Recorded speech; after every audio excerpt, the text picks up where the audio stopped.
Ladies and gentlemen, welcome to the channel. If you'd like to change your Google's default account, you're in the right place. I'm going to show you all the steps that you need to take.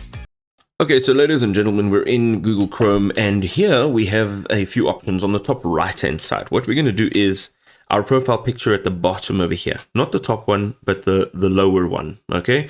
We're going to click on this, and you'll see over here, it's got all of the accounts that I've signed into, and you'll see that next to each one of these accounts, it does not say anything about having a default.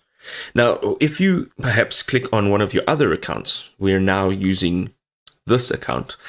And when we open this menu again, so this is the Greg Smith account. If we open it up again and you have all of those accounts shown, you will in fact see that the first account that I opened up was my default account.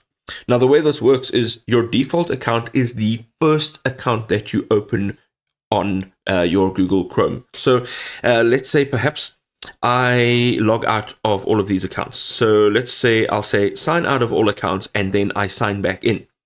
I'll have to sign in with this email address. I'll have to sign in with this one as well as this one. But the one that I sign in with first, that is going to be my default account. And that's the only way that you can change your default account.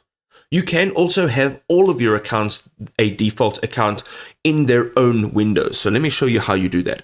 If you go up to the top over here and you'll see your profile picture, this profile picture, if you open this up, you'll see other Chrome profiles.